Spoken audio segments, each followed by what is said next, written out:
Hello, everyone. Can you hear me all right? Welcome to the second session of the EOSC Future Open Days. In the first session this morning, we had a look at the EOSC front office that we're building through this project, what it will look like, which functionalities it will have, and how it will support European research.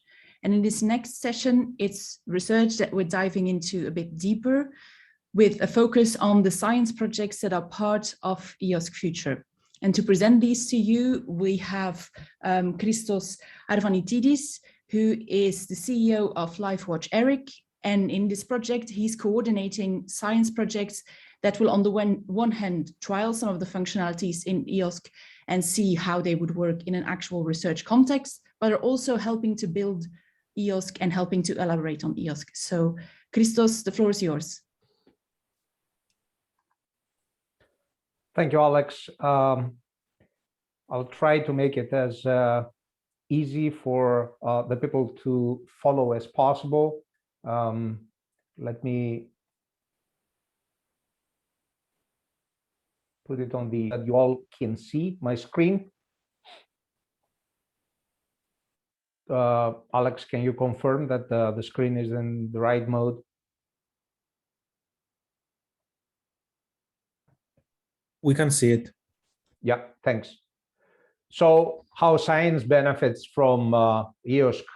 Do not forget that EOSC stands for European Open Science, and therefore we need to keep this in mind when we talk about the new platform, the next generation infrastructure that EOSC Future builds for EOSC.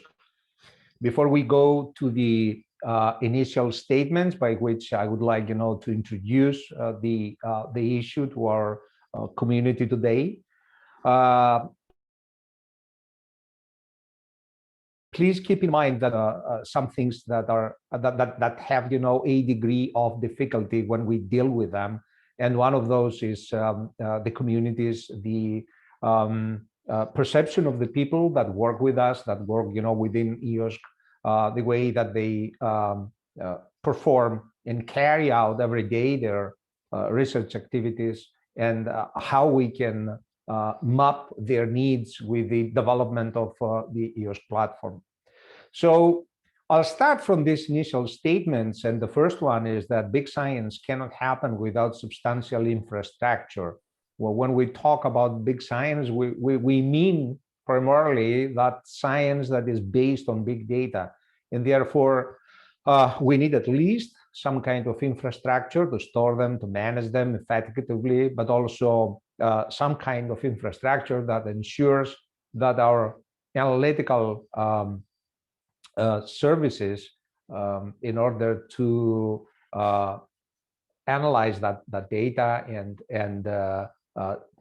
then accept or reject our hypothesis, and therefore build new knowledge, they should be based on they should rely on some substantial infrastructure. EOSC provides a huge source of infrastructure to the scientific community, and it does provide a lots of resources for the data, but also for the analytics, and I'll come back to this later on. EOSC Future builds the next generation infrastructure in Europe. EOSC Future is built commonly by the infrastructures right now and the science clusters, but they need to collaborate with the broader scientific community, because the broader scientific community can provide its needs, its requirements in order to make the big science, and we accordingly need to build the infrastructure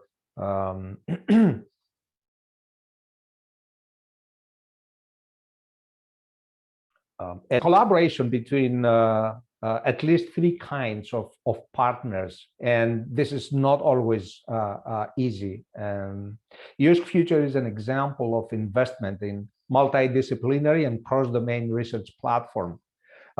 This is one of the prominent features in the new platform we are trying to put together, here because it ensures that the number of communities and the number of the users of EOSC products and services will increase, and also it ensures that these assets of the EOSC platform, they may come back with some new ideas, and this process can fertilize actually the further development of the EOSC infrastructure. But I will come back, to each of those statements as this presentation rolls down for the time being. We have a work package, a specific work package in EOSC Future, which is called Work Package 6, which is on the engagement of the scientific community in the development of EOSC platform. We have 3 tasks. One of those tasks is exactly the engagement of the scientific community through specific activities. They are called science projects. We have 3 tasks. We have more than 30 partners for the time being, but this list is going to increase a little bit more in the near future.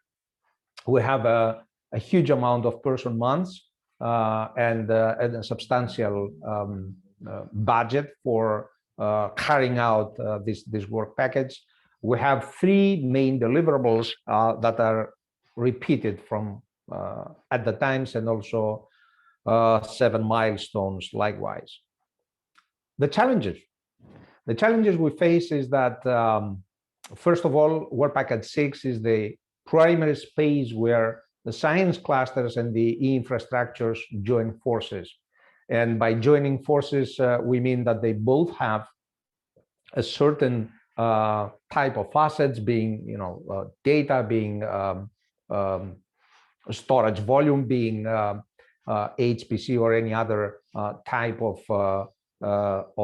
infrastructure assets, or even analytical services, and they have to come together in order to figure out how this can be combined in order to build the next generation platform, and according, of course, to the requirements of the science projects.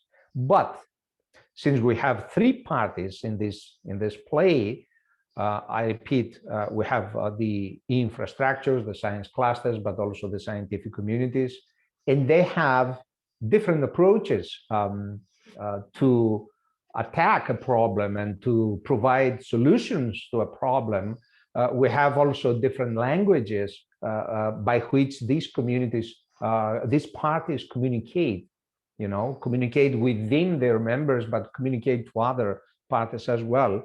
And they have, different culture. And here, allow me to provide, a single example, which gives, the gravity of this challenge.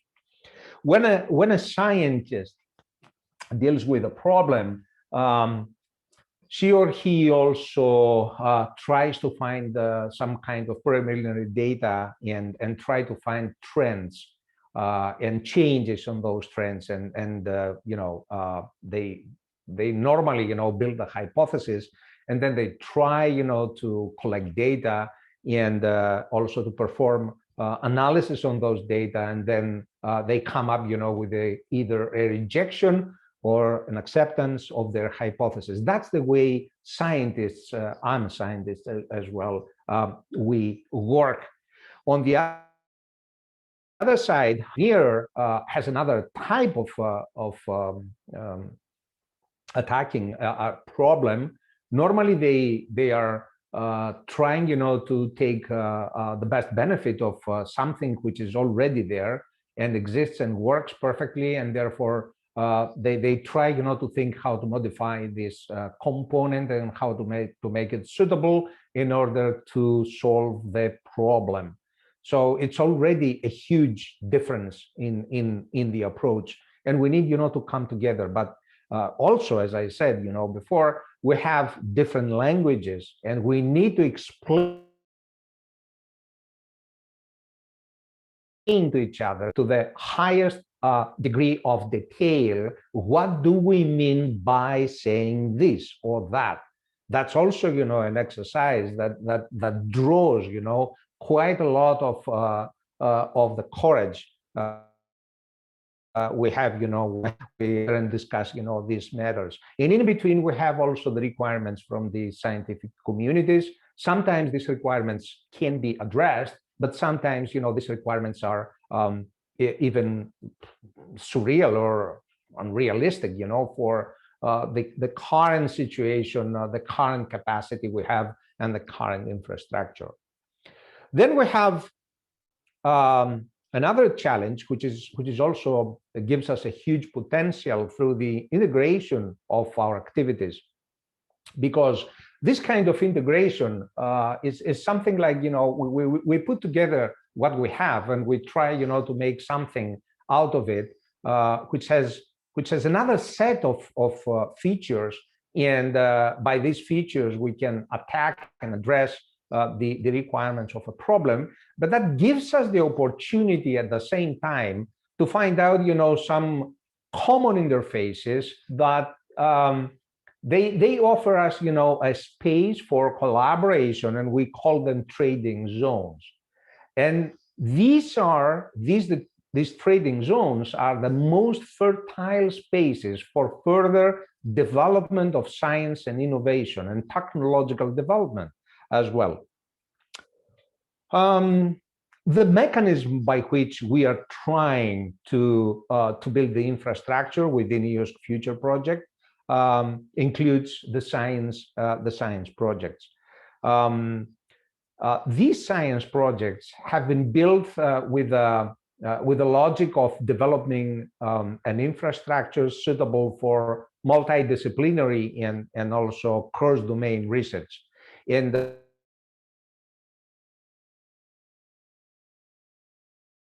you can see of science projects we have built here. They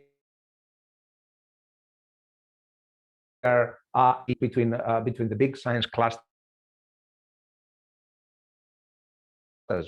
First, which includes infrastructures like ICOS, like MARIS, like Livoteric, like EuroArgo, etc. These infrastructures, they all deal with the four, let's say, fundamental components of our planet. I'll come back to this in a minute. And we're trying, to find common ways for developing those research infrastructures that they deal with the life sciences and medical science. We have built a couple of common science projects with them. ENVRI FAIR and EOSC Life, and they deal with the biodiversity in a changing environment. But also ENVRI FAIR has built, a common science projects with SHOCK, which is on the social science, on climate neutral and smart cities. And then we have the interface between PANOSC and ESCAPE. PANOSC is on materials and health sciences, and also they deal with energy and physics and particle science, physics, and of course they make use of huge HPC resources, and therefore the common interface were a couple of science projects that they deal with the COVID-19. And I must say that we have developed together all the 5 science clusters. We have developed 10 science projects which are advancing right now, and they will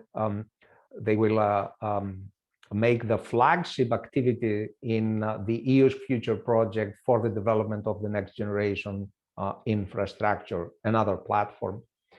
In ENVRI FAIR, we have developed 2 science projects. The first is called Dashboard on the State of the Environment. The second one deals with the climate change impact on biodiversity and ecosystems in Europe.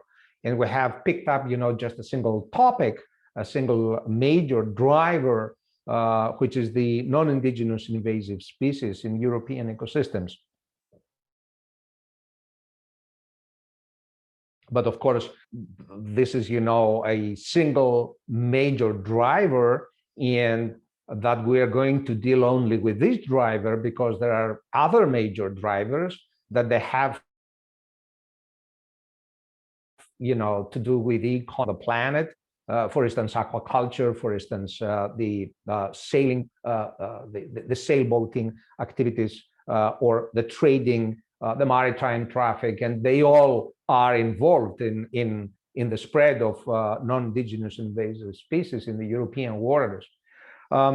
I picked up, those two science projects from the ENVRI that have been proposed by the ENVRI FAIR cluster, because I think that we can explain, better the approach we take, and the departure we are on right now, and to present to you how we work together, and how these science projects help actually EOSC Future to build this next generation infrastructure. The first science project has a scientific impact which lies on understanding the impacts of a changing climate on biodiversity, environments, and societies. It's already not only multidisciplinary, but also cross-domain issue, as you can see from the impacts. The impacts have, of course, to be measured, calculated, and somehow, communicated to not only to the politicians, but also and decision makers, but also to the broader audience. Then we are trying with this science project to improve our understanding of our Earth system. We conceive, the Earth system as one system with many components, and therefore we need to analyze a little bit the patterns and the processes, and of course the consequences if we see, changes in those patterns and processes coming out of our models of our analysis. It will have inevitably a new type of interdisciplinary analysis that they never happened before. It will give us the opportunity to develop innovative algorithms and methods, and this is because we have right now more than a single analytical service to attack a problem that are coming, from multiple research infrastructures included in ENVRI FAIR, but also in other science clusters such as SHOC and EOSC Live. We will be obliged to take novel approaches for sharing, analyzing, and reusing data. I'll come back to this during this presentation, and of course, innovative access management.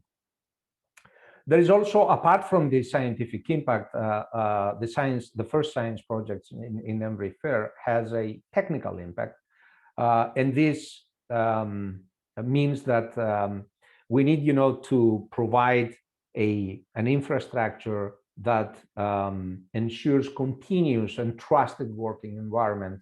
And above this, the networking opportunities, new networking opportunities to the research community, at least to develop, and provide those tools by which the different communities, even the communities from different domains, can come together and use a collaborative new EOSC future environment. Then we have to deal with the long-term open data archive. We need, to address the requirements of the science projects in high-performance storage and computing services, and of course, the sustainable use of data. We need to develop the cross-AAI services, computing, archiving, simulation, and analytics for a minimum viable ecosystem. And therefore, that means that the communities can visit and revisit these virtual research environment, use it, get inspired actually by the results that they have, and revisit, for more exploitation and exploration at the same time of this environment. Open data and, of course, virtual research space for open science is one of the big impacts, technical impacts that we expect, to come out of this experiment. And definitely, we have to make open data a publication in its own right as one of the features of this new platform. So the dashboard on the state of the environment is a space in EOSC Future where we have environmental data and services together. And when we talk about environmental data and services, we talk about, the four major components of this planet, which is, of course, air, water, land, and life as well. Well, it's not easy. First of all, because of the vastness of the data and the different forms in which the data are stored and managed and used by the communities, but also the different types of analytical services. And then we need, to work on multiple platforms here, like a policy and science and their interface. And then we have to engage the public, but also the industry in as much as we can, because this needs to be a project which will provide the infrastructure for all those types of stakeholders to take it up and to try to work and collaborate with the scientific community as well. And therefore, in our path to somehow try to identify the environmental boundary conditions, we need to observe both short and long-term developments, and then to inform society through a proper big science. And for this, we need, the dashboard of the state of the environment. And this is where this science project hits right now. And then we have already identified the objectives. And the first objective, of course, is to develop and launch the dashboard. And the dashboard has a setup of analytical workflows for different environmental disciplines. We saw, before that we have four main components of this planet, but there are multiple disciplines and also domains that they work right now on those components. We need to integrate their outputs. Well, this it sounds like, a very simple thing. Well, we're going to integrate, their outputs. One way for somebody to think, how that would work would be, well, we have a common problem. We identify, the kind of data we have to work. We set up, workflow for each of the domain or the disciplines, and then we carry out, the analysis and we compare the results. It is not that easy. We have, to make sure that the process from top to bottom is the same, or it complies actually to the same principles, because otherwise it's going to be, like comparing at the end, apples to pears. It doesn't work like that. Then we have to connect the analytical framework to the EOSC portal. And we do that by means of the ENVRI hub. This is an activity which is carried out, which has been carried out and is still ongoing in ENVRI projects, ENVRI plus projects. We need to, by mobilizing and also empowering a larger community of researchers and potential data providers. And then the third objective is to demonstrate and promote the benefits and potentials of web-based science by using EOSC. And that's, as we said, before, is dealing with those trading zones. Now, moving on to the next science project from the ENVRI FAIR cluster, we talk about the impact of non-Indigenous invasive species in the European biodiversity. and ecosystems. There, we have identified, first some kind of strategic impact. This project, will offer a prototype which makes available a suite of web services, again, of multidisciplinary and cross-domain origin.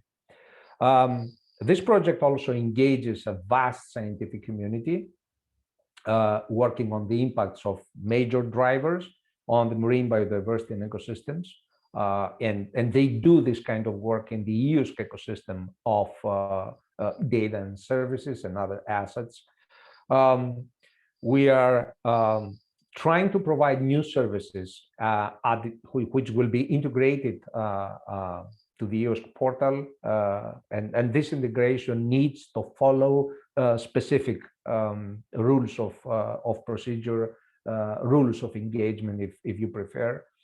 And ultimately, we expect this science project from ENVRI cluster to create a fair virtual research environment. This is what we call a VRE, to achieve both the scientific goals and the community engaged here, whereby FAIR stands for the data, but also the services. We will explain a little bit more, and it is findable, unfindable, accessible, interoperable, and reusable resources. I'm not going, to restrict this on data, although it has been developed for data originally. The scientific impact, of course, is to understand, as the previous science project, the impact of the changing climate on biodiversity, environment, and societies. It is to bring a suite of multidisciplinary and cross-domain communities together. It has to offer to them a collaborative environment. These communities currently work primarily in isolation. They keep, away from each other, not intentionally, but it is the nature of the work that does not allow them, for the time being, to do this big leap and somehow not only carry out their own indoor activities, but come into contact with other scientific communities from other domains or disciplines. And therefore, this is a huge leap. If you allow me, we call this leap, this cultural change that needs, to be brought up to the scientific communities, a passage from the brain ethics to brainomics. These communities come together on a major environmental problem. They need, to tackle this problem with lots of consequences. Then we need to make sure that both the data and the analytical pipelines are FAIR compliant, as I said before, and therefore they can guarantee a fair operation of the web services. And that means that at the end, we will be able to compare patterns, processes, and make some assumptions what's going to happen if there will be changes from those patterns and processes, and what does this mean actually? I guess that this is the most challenging part of the science project, of this science project, and probably this is the most challenging part of all the science projects. I repeat that we have, 10 such science projects. Then we have, taken a dual approach to address the impact of non-indigenous invasive species in European biodiversity and ecosystems. The first one is on combined metabarcoding with species occurrences data coming from research infrastructures, for instance, like ENVRI and their project, Assemble Plus, and environmental data from multiple resources, such as Copernicus, ICOS, EMSO, EuroArgo, LiveWatch, etc., etc. And the second approach is how to model species occurrences from MOBIS and combine them with environmental data. This will end up, with vast quantities of data. We may be able to apply mechanistic models. The previous approach is not going to give us vast amounts of data, but it will give us, the opportunity to work with data from different disciplines and domains and compare the results. Well, in the cases, of course, that the data are not vast and we cannot apply mechanistic models, we apply the statistical models to try to find out, patterns and processes. And the objectives, of course, is to integrate the data from the different scientific disciplines in, for instance, the marine subdomain like chemistry, physics, biodiversity and ecosystem, genomics, and socio-economics. We need to integrate them into an analytical framework in order to advance our knowledge, actually to build new knowledge on the impact of non-indigenous invasive species on the European marine biodiversity and ecosystem. I repeat that this is not actually the only driver, the only major driver we are going, to work with. Climate change, for instance, and other major drivers like, marine traffic may be instrumental in approaching and also addressing this kind of requirements for this research. Then we have to connect the analytical framework and federate access to the relevant data infrastructures from the EOSC portal, at the EOSC portal, and this needs to happen in order to mobilize and empower a larger community of researchers and potential data providers. So we have, two types of communities that they are dealing with the data, the providers and also the consumers of the data. They both need, specific services, and by integrating, multiple analytical services from multiple disciplines and domains, we give a better chance to those communities to deal with this problem. And finally, we we expect to demonstrate and promote the benefits and the potential of web-based science, as we said, from the previous science project, by using EOSC. So after this presentation of the science project, the question remains here: how science benefits from EOSC.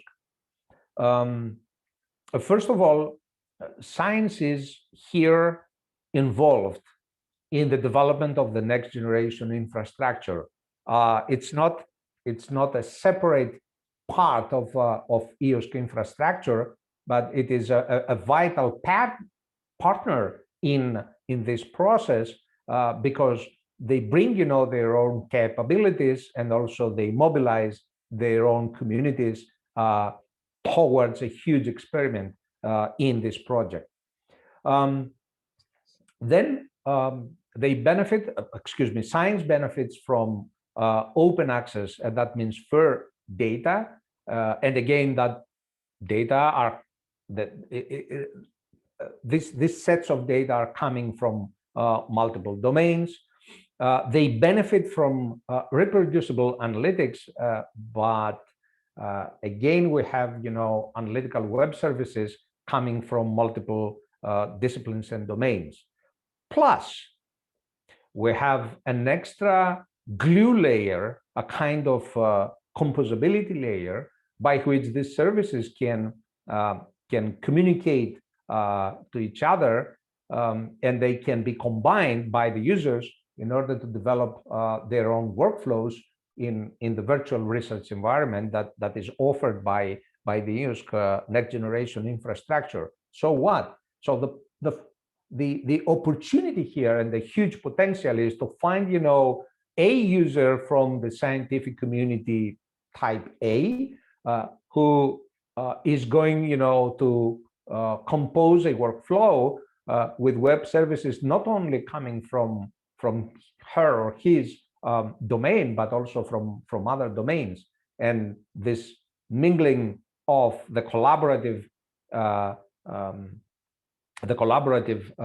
web services and the access of the data can bring, even a revolution in the way, those scientific communities work right now. And that will mean, new knowledge, definitely, and innovation.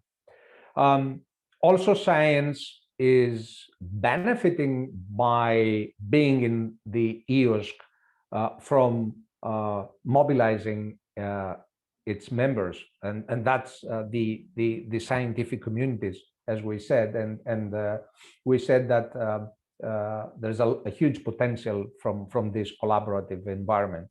And finally, for the science clusters and there is the science research infrastructures, but also the infrastructure, there is a huge potential when they define in EOSC and through the EOSC platform and invest in their trading zones, because as we said, before, these are the collaborative interfaces between them that they are the most fruitful spaces for the development of new knowledge and talking about this EOSC about about innovation, and this is not only referring to technical innovation, but it refers at the same time to the attitude, the cultural, so to say, innovation.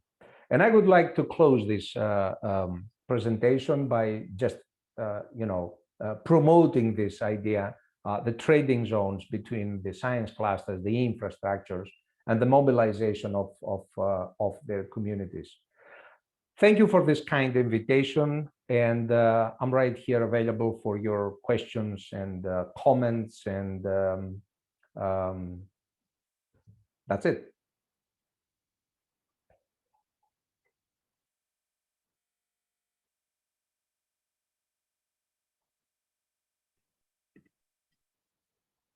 Hi, everyone. We'll move on to questions then. I'm just going to show the questions that we have collected during the event. There you go. You should be able to see them now as well. So maybe, Christos, I'll see that there's one question here that has gotten a lot of upvotes, which is what the length of science projects are, because people seem to think, and the budget dedicated, because some people seem to think that they are quite ambitious and huge on their own. That's right. The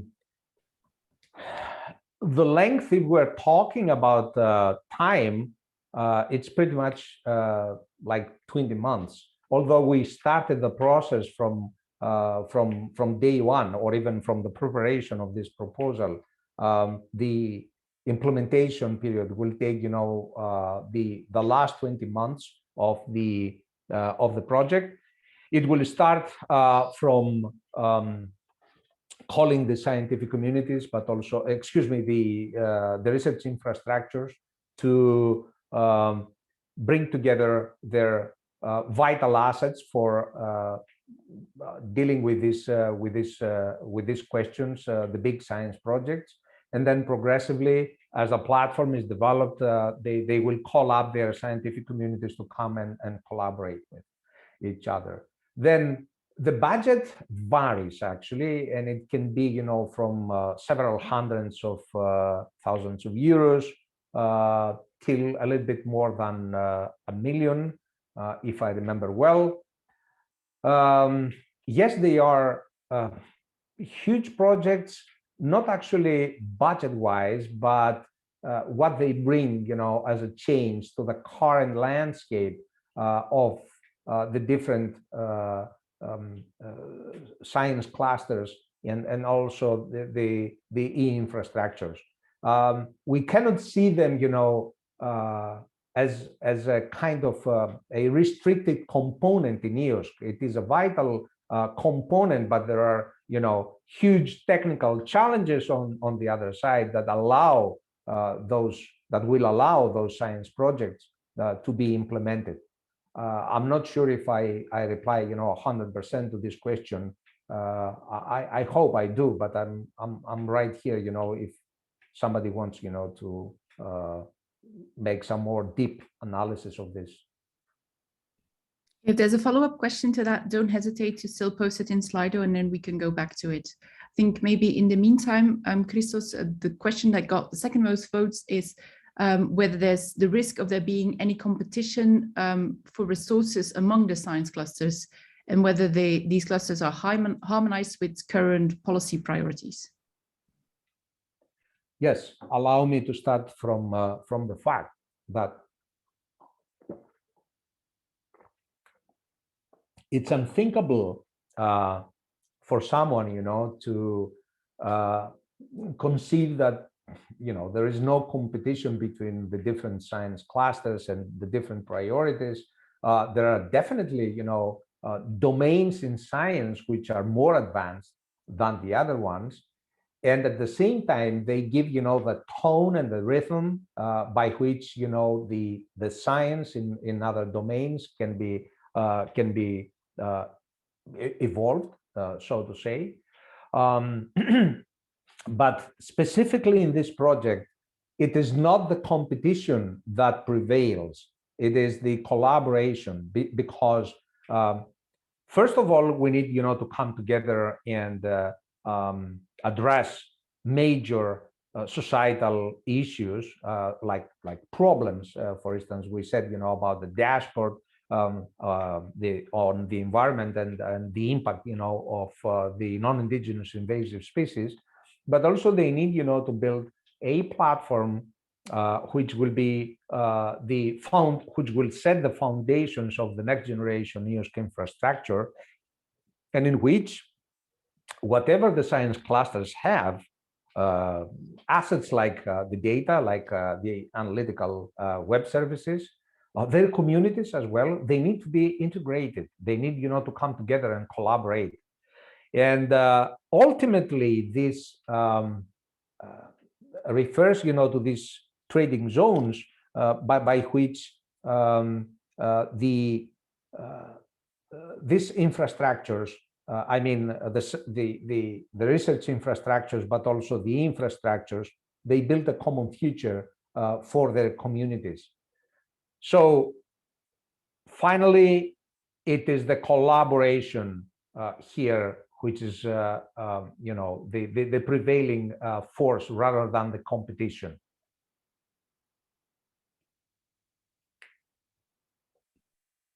Okay. Again, if there's any follow-up questions that you have, don't hesitate to put them into Slido. You can see the link to join on the screen here again. So slido.com, and then use the code or scan the QR code. There's time for another question, and it's one that I find particularly interesting as someone who works on the communication of this Christos. It's, when will these science projects be ready to be promoted or demonstrated?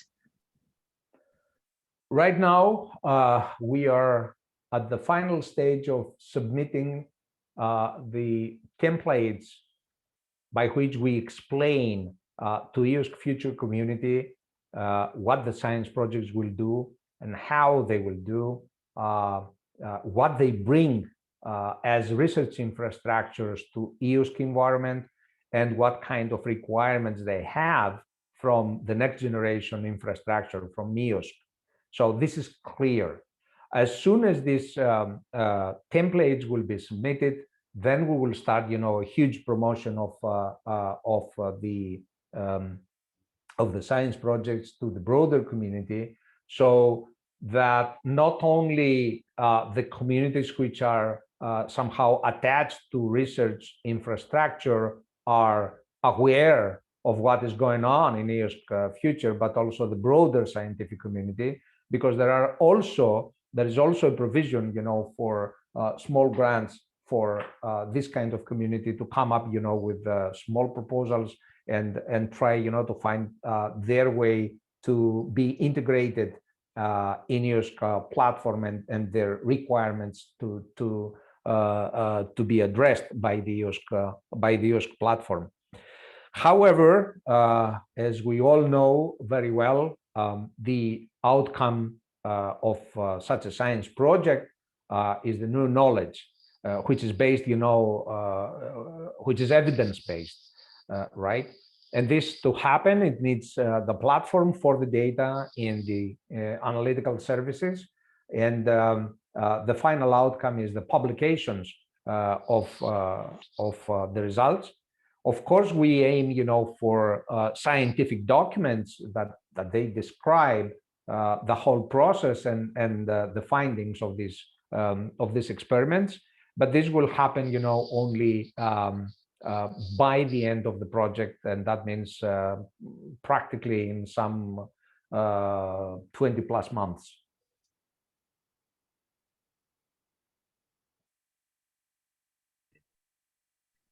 Okay. A new question just came in, which is, oh, and it's gone already, but I'll follow up on it here. If the science projects are driven by the various clusters, what is the role of the e-infrastructures in the project? I don't know whether that's something that you can go into more, Christos, or whether we should ask someone from the e-infrastructures. Well, I have to.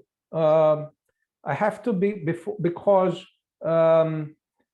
we are in the making of this process, and therefore we see, you know, this aspect. Well, originally the science projects, they are brought by the research infrastructures, by the science clusters, but even there, the infrastructures have been involved in the drafting phase of this proposal, but also right now, because we cannot ask, you know, the unachievable. We cannot ask, you know, the unthinkable from the infrastructure that is from the landscape, which is right here, right now, and therefore the infrastructures have already had a saying of what can be done and how can be done from what has been proposed from the science clusters. But this process is ongoing.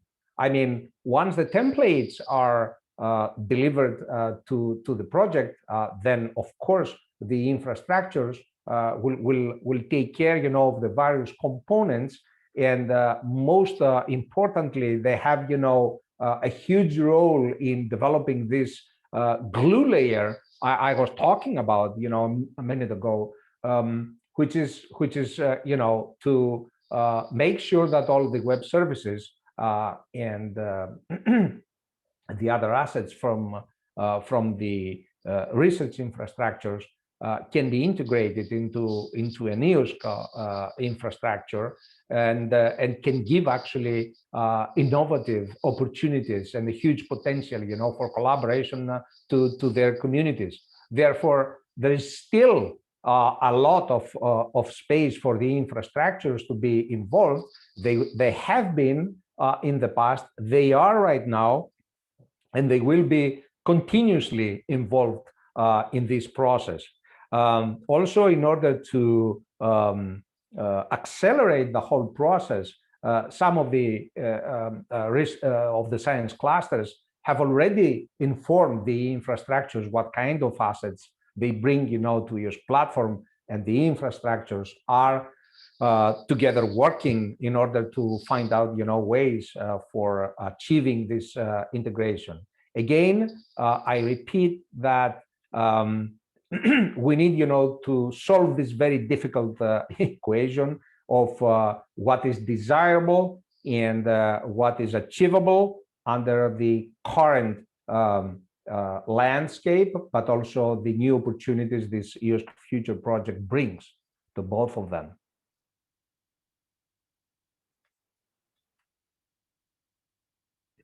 Thanks a lot.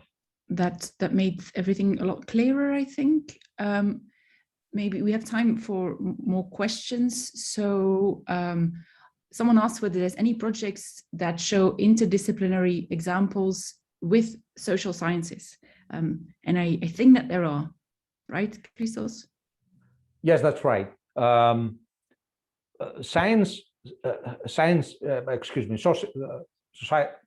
Social sciences are already included in the science projects of both the ENVRI FAIR cluster, but also the EOSC Life cluster, and they have, you know, their own science projects in which both of those clusters are involved. And the experiment here is if we can come up, you know, even with a single science project in which we're going to achieve the involvement of all the science clusters, although that seems to be, you know, quite a huge expectation for EOSC Life at this moment. Okay, am I right in thinking that, for instance, the Smart Cities project is a project that specifically works with the social sciences because it takes behavioral data on green behaviors, or did I mix two of them up there? Just to give people an idea of where specifically social sciences come into this. This is a project, a science project that has been built by the social sciences. And they have called up, ENVRI cluster and also life sciences, to help there. And yes, that's one such example. Okay, then I think we have, I want to go back to this question, which is maybe a difficult one on the taxonomy of sciences that you're using. Is there an explicit taxonomy behind this or not?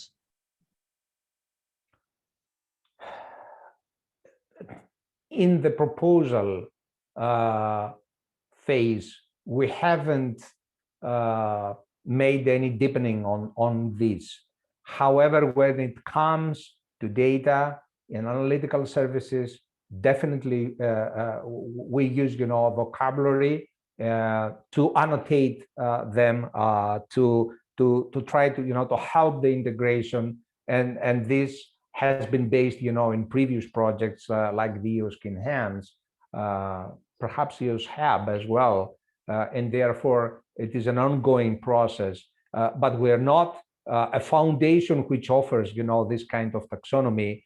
We are mostly, a consumer of this kind of taxonomies. We do not invent new terms to describe, a science or anything else which going to be, an asset in EOSC and therefore needs to be described unless it is absolutely necessary, and that means that there is no such a definition, and therefore we need to involve, the technical or the scientific communities or whoever else is involved there. I'm not sure if I can give, much more explanation to this because it is really, a difficult question. Originally, I'm a taxonomer because I started my PhD on the taxonomy and biogeography of polychaetes, that's the marine worms in zoology. But when it comes, to sciences and their disciplines and the way that people describe them and classify them, well, that's a little bit, more difficult as a problem. Yeah, I think it's never a straightforward question. And I think, as Crystal says, we don't have a set definition of that. Just using other people's definitions is what we do sometimes. Then there's a late addition here, which I think will be a good final question. There's someone asking about the integration of the long tail of science in these science projects.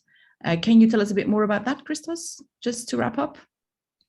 I think that there are provisions in EOSC Live, in EOSC Future for this long tail of science. And as I said before, there's a provision for small proposals to allow these communities to come to EOSC Future and try, to address their requirements through specific small projects and collaborate with the EOSC platform. So yes, there is a provision about this, and I think that this is another challenge for the project itself, and of course the science clusters, but also the infrastructures are right there, to make sure that indeed the requirements of those communities need to be addressed in as much as we can under this project. Okay, then I think we've addressed all the questions here. Unless there's any very late additions, I think this is a good moment to wrap up. Thank you all for joining, and I'm hoping that you can join us for the next session.